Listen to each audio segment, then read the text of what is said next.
Okay, so welcome everyone to the last talk in this quarter in our Games and Interactive Media seminar series.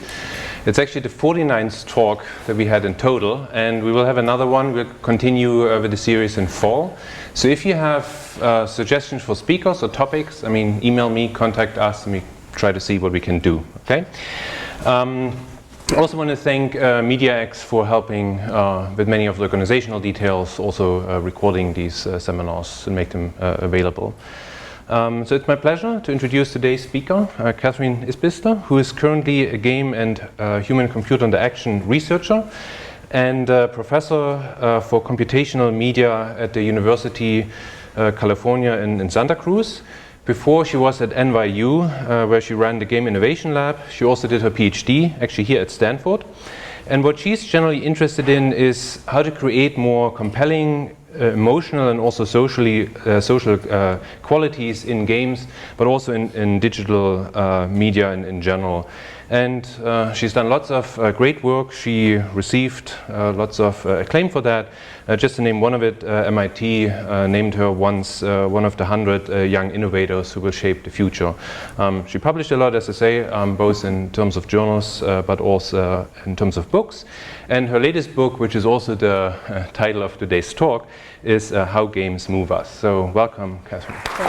Well, I'm really thrilled to be here today, and maybe some of you were here last year when I gave a sort of warm-up talk as I was working through completing this book.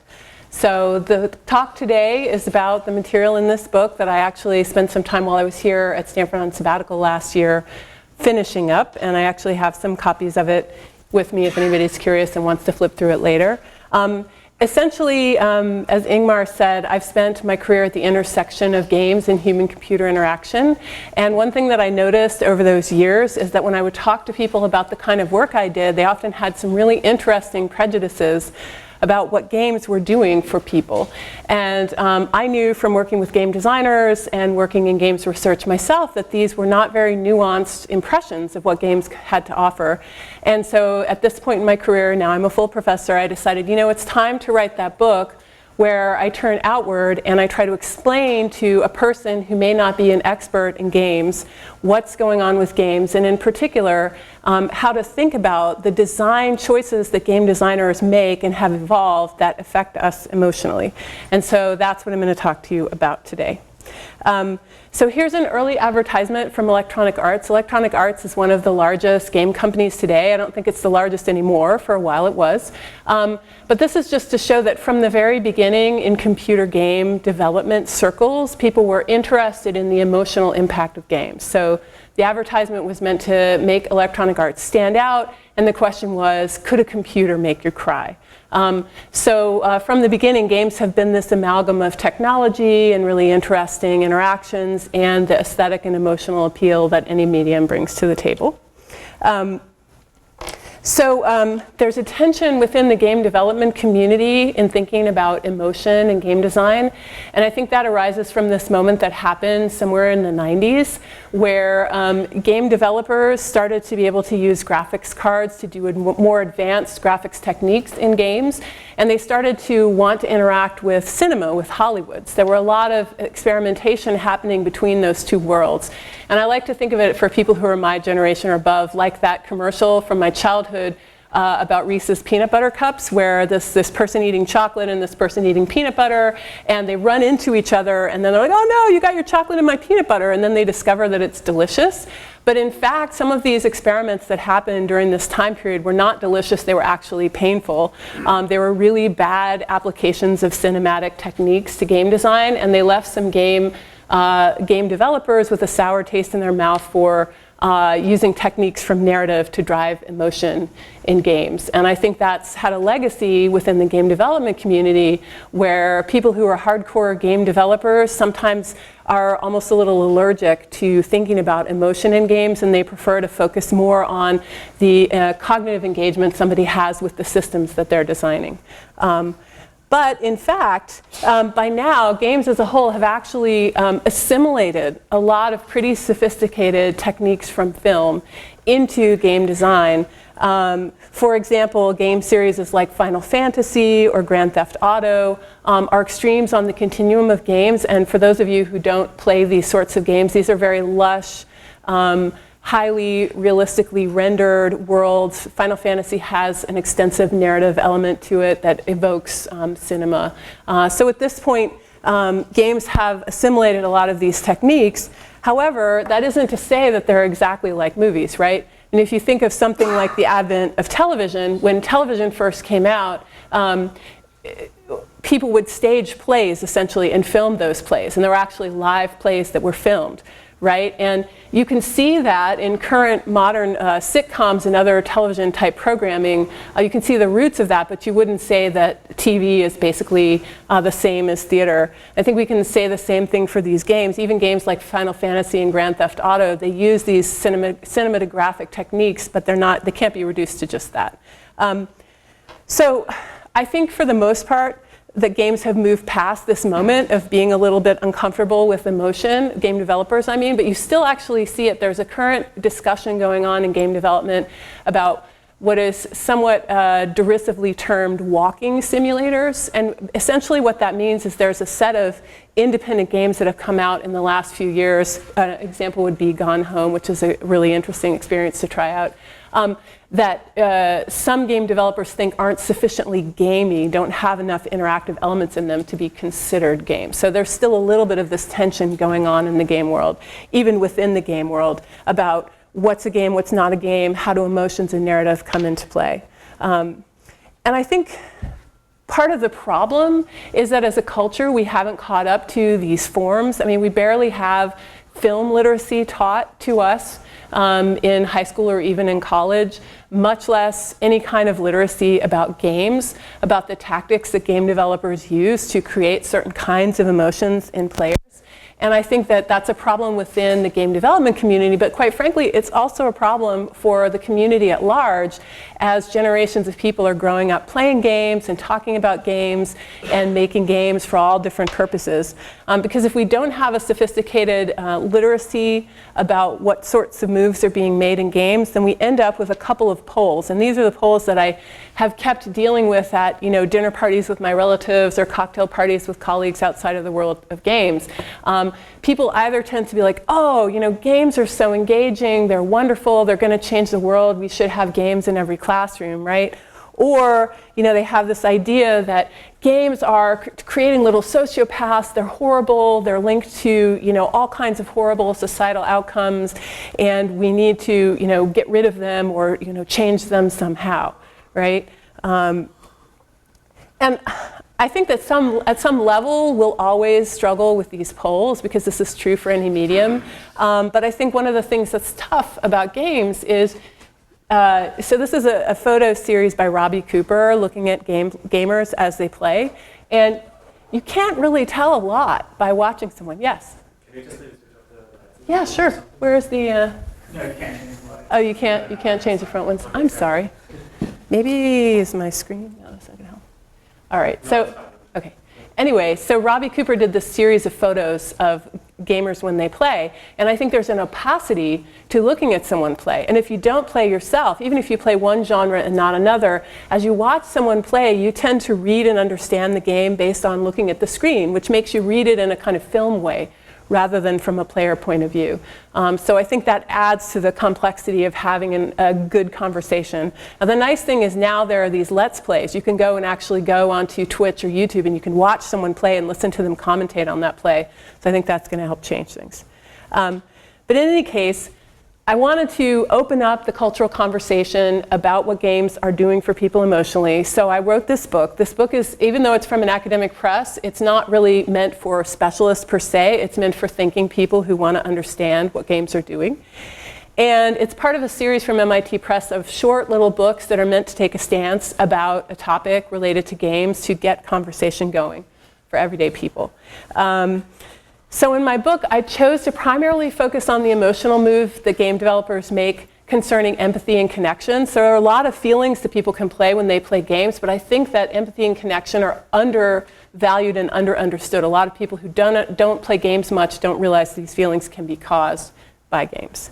But in order to set up some of these design moves, I want to give you a little bit of a frame for where I'm coming from in understanding games as a medium. So first of all, what you need to know about games is that there are a series of interesting choices. So games put the person who's engaging this medium in an active role. And a well-crafted game is a game that puts you through thinking through and making decisions that have interesting implications that lead you further into making more decisions. And this is really different than other media. In other media, you can sort of read a little bit in and kind of anticipate what's going on, but you're not responsible for shaping where things are going.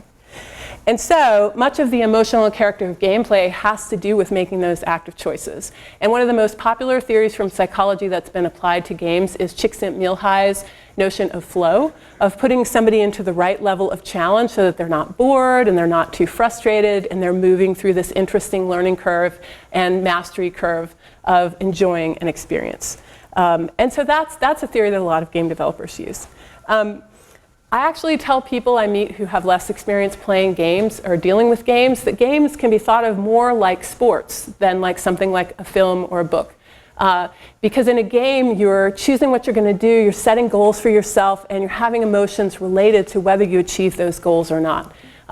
This is actually an image of an eSports competition. There are actually these huge competitions now where people play video games against one another. So if you think about it, use running as a metaphor. You decide to participate in a 5K race. Depending on what goals you have for yourself going into that race, you might be happy or sad at the same performance outcome that another person would have the opposite emotions about, right? It's about what you're bringing into that experience and the challenges that you set for yourself. And game developers play with these, they set up these challenges and they play with our responses to them.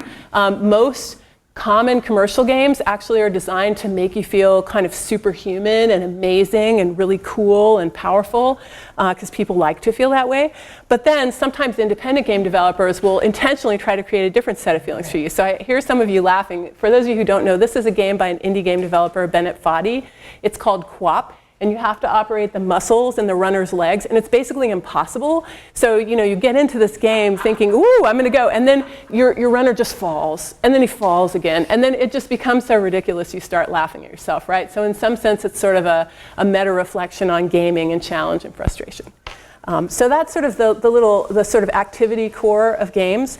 But I think there's another layer that's really important for understanding emotional impact, and that is the social layer. So this is a quote from a game designer, Will Wright. He says, people talk about how games don't have the emotional impact of movies. I think they do. They just have a different palette. I never felt pride or guilt watching a movie. And he talks about when he first played this game, this was a game called Black and White Creature Isle. And in this game, you could train a little creature to be your minion. And you could either train it to be good or evil, depending on how you treated it. If you mistreated it, it would become evil. So Will, who designed The Sims and other very well-known games, decided immediately to explore the darker territory. So he starts slapping the character around, and then he feels horrible. And he's sitting there thinking, why do I feel horrible? That's so bizarre. It's just a piece of software. Well, in fact, my PhD advisor, who was here at Stanford, and his colleague Byron Reeves wrote a whole book about the fact that we can't help reacting to technologies that act in a social manner as if they were social. So essentially, the minute that creature had a face and a body and then responded by cringing and being upset about being struck, there was a part of Will Wright's brain that just started to read into this and interpret it as if it was actually a living being. And so my book works with this fact that we are inherently social, and that games can evoke that socialness from us. And I think that game designers have created a palette of effects through their design choices that leverage the social sense that we have. So let's start with thinking about non-player characters. So this creature is an example of a non-player character. This is a really powerful thing that game designers have created. Almost every game, maybe not some casual game, but some of the earliest games in almost every game that you'll encounter has other beings that are controlled by the computer software. And having these other characters allows the game designer to evoke behaviors out of us that are social. For example, caretaking behavior. So in this case, this is the minion of the player, and the player has an emotional investment in how this minion is doing. And in fact, this is a very common trope in video game history. So there was the little people game, I think it was in the 80s. Tamagotchis that came out where you had to take care of this little creature, Nintendogs, and this is a game that was going around in the last year, Neko Atsume. Has anybody been playing this? And this one is really pretty funny. It's like a sort of a phone-based game, and all you do is you buy these little toys and treats, and you try to get these cats to come and visit and play in your little play space, right? And you feel this great satisfaction if they actually show up. It's like the quintessential cat lovers game. It's kind of puzzling if you're not into cats, but if you're into cats, you totally get it.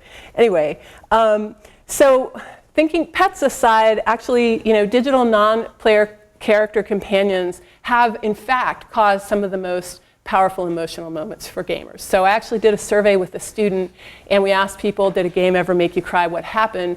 Almost every case was somebody had spent time building up a relationship with a non-player character and then suffered the loss of that character during the course of the game. So this is a very powerful technique.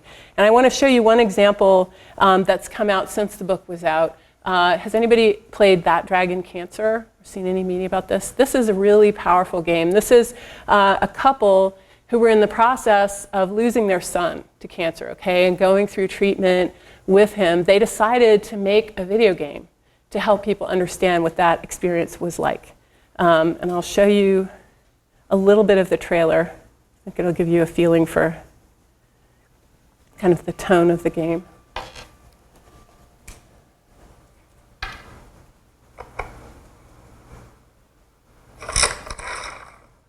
Farmer Bill plays building blocks with the cows.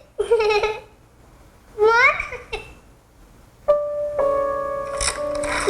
Farmer Bill races the horse and Farmer Bill wins. My shoes were untied.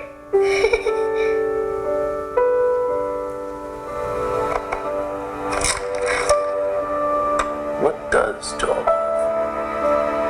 Wawa. In cups, bathtubs, and the warm, wet tongues and the cool fur of Das. Yes, maybe the sweet was a daily affection. So that gives you a flavor for the visual style of the game and the way that the sun is represented. So basically, this game is very interesting because it gives you very limited choices. In some ways, it could be categorized as one of these walking simulators. So you get into little vignettes or situations. For example, you're trying to stop your child from crying because he's dehydrated. You're trying to get him to drink some juice. And in this way, the couple takes you all the way through this experience with them. And their argument was, this is a much more powerful medium to use than a movie because kind of they could design these moments where you're taking actions and you have a limited palette of actions that you can take and you can experience some of what they had to go through in terms of letting go of control and working with the situation and dealing with this, processing this emotionally. So this is a really powerful example, I think, of taking a universal relationship, which is, caring for a child, which even people who don't have children feel strongly and have strong responses to children, and then using that as a vehicle for helping a player understand an emotional situation. Interestingly, in the game, they made the choice, not to show their son in a highly rendered fashion, but to leave his face blank. And that was done to allow people more easily to project their own selves, their own children they know into that character and relate to the situation in a more universal way. Now my slides are going to be frozen. Okay, here we go. So here's another experience that I find interesting. It's not a game as such. It's actually a VR experience, but it's something you all should look out for. And I think it adds to this area of thinking about NPCs and the relationship to emotion in players. This is a game that was, an experience that was drawing on a person's personal experiences in Serbia during a war era in that country. And, you can't see it very well. It's really a shame. Essentially, it's a VR experience where you put on the headset, and it's parents and a child, and everything's vibrating, and there are noises and crashes and sounds outside, which are actually from the war. But the parents are telling a story to the child about how it's actually a giant outside to kind of turn it into something that's less scary and kind of help her process it. What I think is interesting about this example is it uses the sort of takeover of the peripheral vision that VR offers and the directional sound and vibration to amp up even further the emotional response for the person who's having this experience. And I think we're going to see a lot more of this in VR games as game designers get control of the issues like nausea and designing the right controllers. Okay, so that's just a little bit about non-player characters. The next innovation that I think is really important in games that has maybe been undervalued outside of gaming is the creation of avatars. So when you come into a game world, especially one that has any kind of story element to it, normally you're assigned an avatar, a character that you operate. And sometimes you see the character on screen, sometimes you just see through that character's eyes, but the beauty of having an avatar is that it starts to work on the player at multiple psychological levels right away. So at a visceral level, the player is now moving through the world and experiencing through their senses the things that this character would experience. At a cognitive level, they're trying to problem solve as if they were this character. They look like that character to other people if they're in a social game, so that character becomes a social mask for the person. And then all of that works together to allow them to really be embedded in a fantasy. And that, in turn, allows for really interesting and powerful emotional crafting on the part of designers. So I'll give you an example of a game that I thought was really excellent at this, and this is written up in more detail in the book. And that's City of Heroes. This was a massively multiplayer online game that was around for many years. And this game had a really interesting strategy for putting people into the player avatars. So essentially, part of the avatar's characteristics shaped gameplay very heavily. So in massively multiplayer online games, you typically have different classes of characters, and each kind has different powers within the game, and you form teams in order to get things done.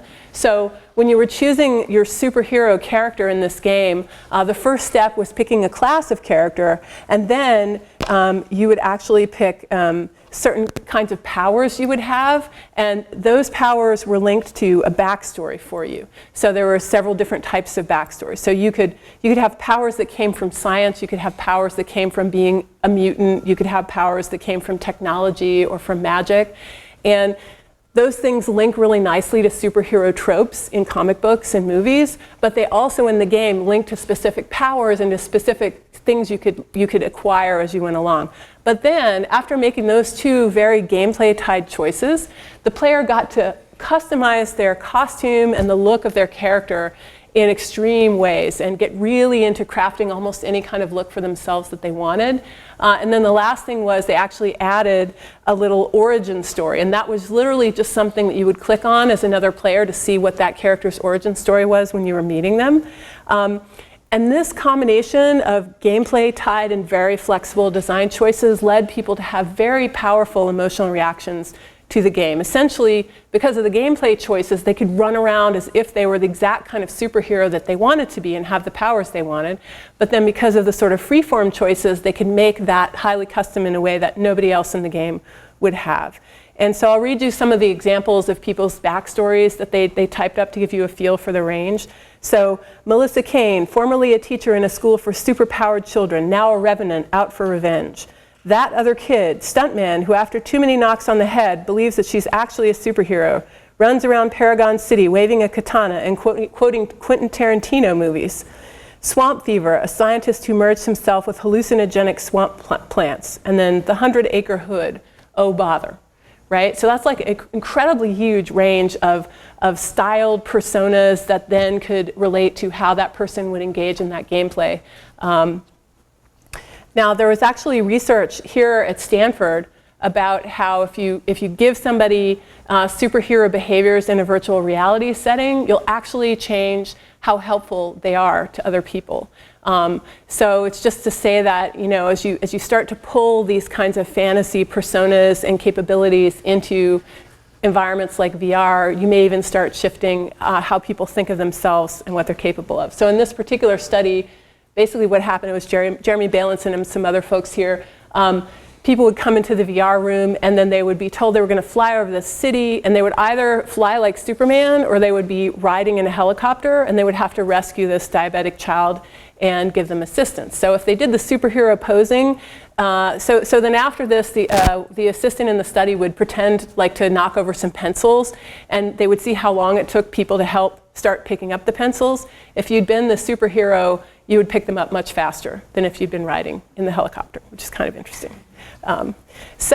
Our bodies have very important impact on how we feel and how we think about ourselves. Oops, hang on. So the other thing that's interesting about avatars is the minute you start having avatars of multiple people in a situation, the way that you craft the avatars can shape how those people interact in really profound ways. So in the superhero situation, people would play act who they were going to be.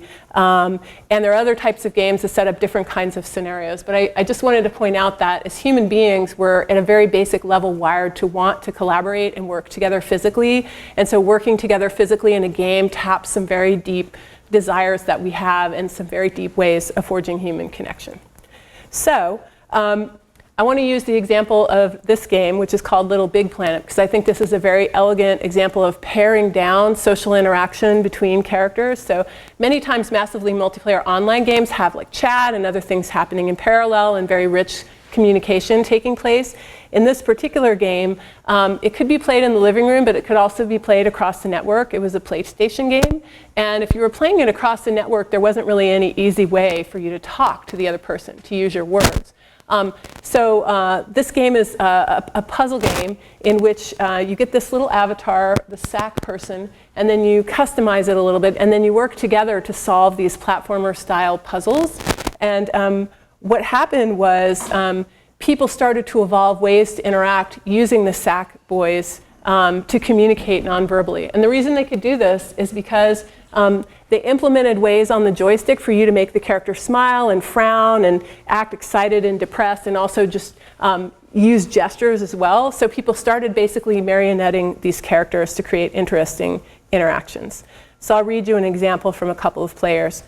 Helen calls them the hurrah buttons, L2 plus R2 plus both analog sticks held upward. Whenever she wins the most points on a Little Big Planet level, she presses these buttons, and her grinning sack girl lifts both arms in the air in wordless celebration. My sack boy, meanwhile, tends to scowl and storm off the side of the screen, fists clenched. Or after a particularly stressful level, he might pull out a frying pan and hit Helen's sack girl over the head. Helen tends to take losing slightly better. She will drag my sack boy away from the camera mid-disco dance in a vain attempt to take the spotlight. Either way, nigh every level ends in a comical scuffle between our characters, with nary a word spoken in the real world. So these particular players are sitting in the same living room together, and they certainly could just tease each other verbally. But for them, it's really fun to interact through these characters. And I would argue that's because the controls of the avatars narrow the characters into this really fun, interesting puppeteering space that's sort of like old school slapstick comedy, and they're really enjoying being in that space and enacting that space together.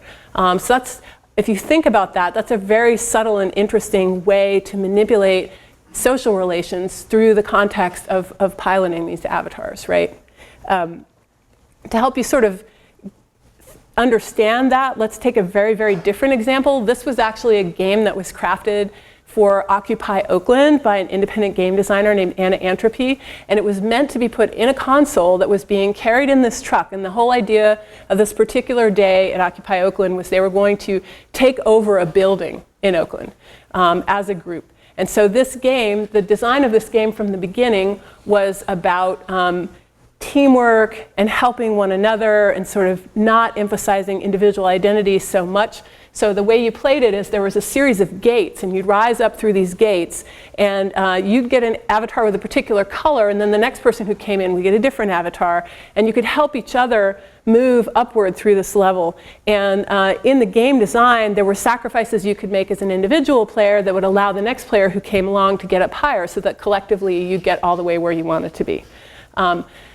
So you can see the really different design choices between Little Big Planet and City of Heroes and this game.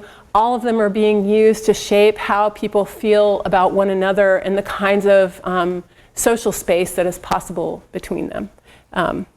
Okay, so the last design innovation that game designers have come up with over the course of evolving this medium that I'd like to discuss is a kind of figure and ground thing. It's basically the way that game designers carefully control the social context around the actions of players to shape what kind of experience they're going to have.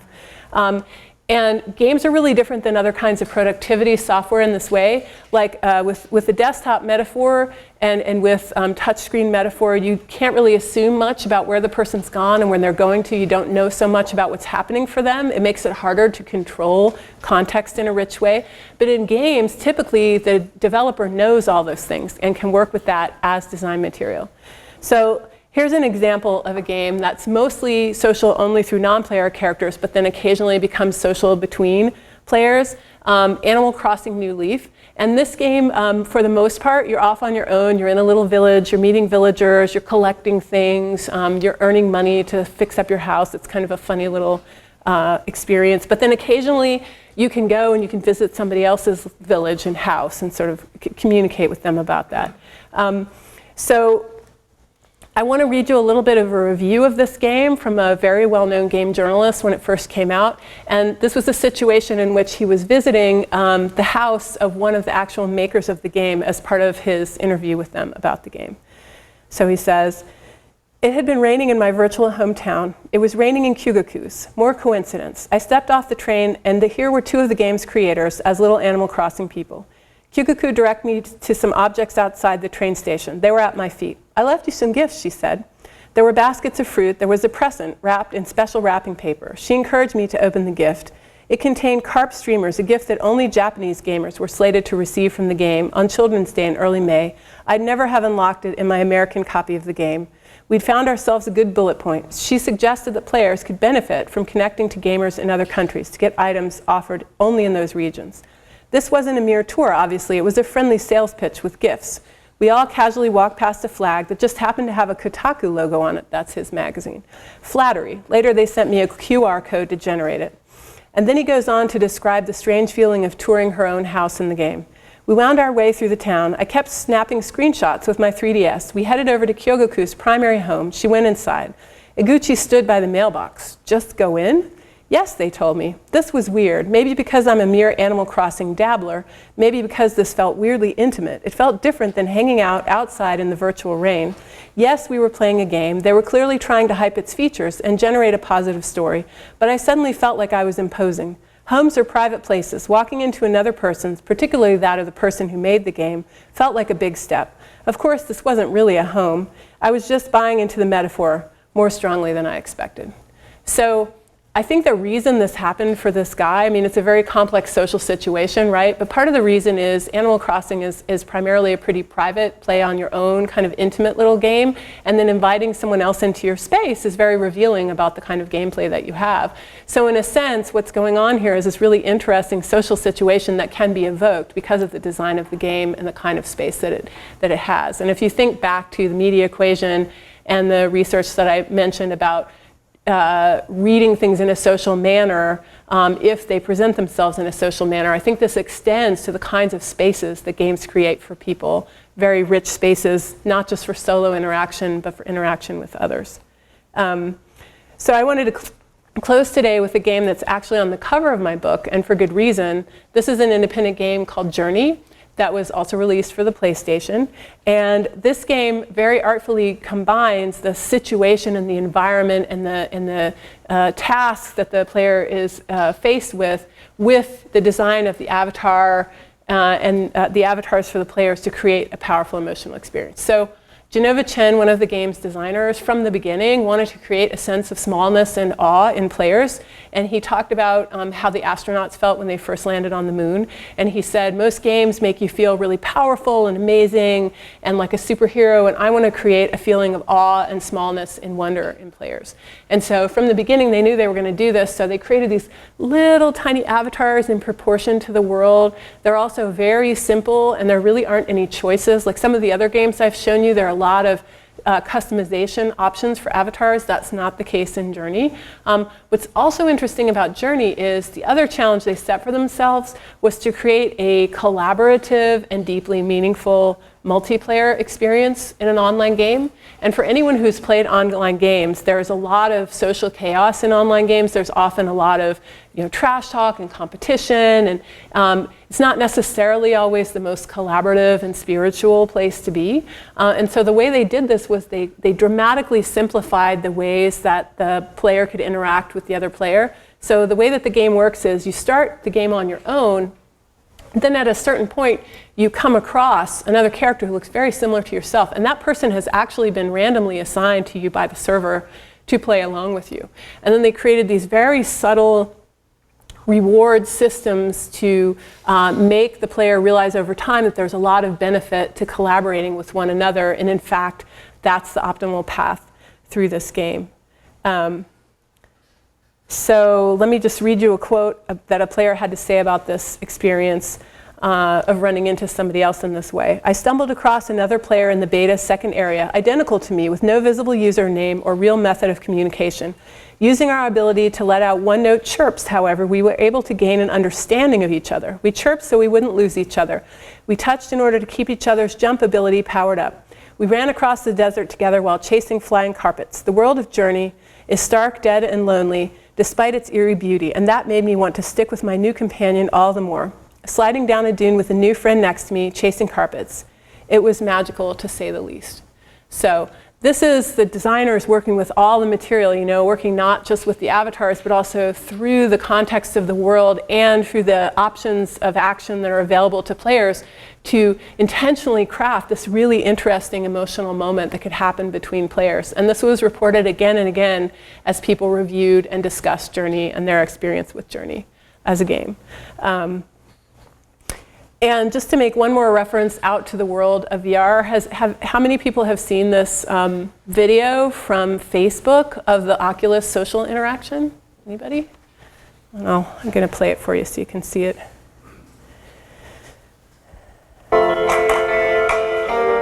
Don't really need the sound. Basically, one of the main critiques of VR so far has been that it's very isolating socially, that it's not so engaging and interesting to people. And actually, I think it was just last month, it was in April, they demoed this demo, and essentially what happens is, you have hand controllers and you have a very simple face, and you can make doodles and stick them onto the person, and you can sort of share things in this VR world. And you get a lot of expressiveness out of this that I have friends who've actually experienced this demo, and they were really astonished. And quite frankly, I was a little bit skeptical about VR as a gaming experience before I saw this, and now I actually think that there are techniques and tools for crafting avatars in VR that also make use of the body and the sense of place that happens within the body to craft really interesting experience for people. Okay, so to wrap up, I hope that through this whirlwind tour of these different specific design techniques that game developers have come up with that move us, that move players emotionally, you've begun to see that gaming is a very complex space with a lot of interesting knobs and buttons that are in the form of design innovations that can affect how we feel. And so any conversation that we want to have about emotions in games, just as we would with film or as we would with novels or any other artistic work, we need to become literate and start to unpack exactly what's happening for players and why it's happening in order to make good choices about what we want to experience, what we want children to experience, what's the right type of game for the right, kind of serious game situation, and how should it be designed. You look at violence in a film, and it depends. Is it a cartoonish action movie? Is it a Tarantino movie? Is it an art film that has high value for certain reasons? And you unpack those things in different ways. And so I hope that this has begun to give you some of a vocabulary for thinking about how games move people and how to think about what you want to do with them based on that. And look at that, I finished early.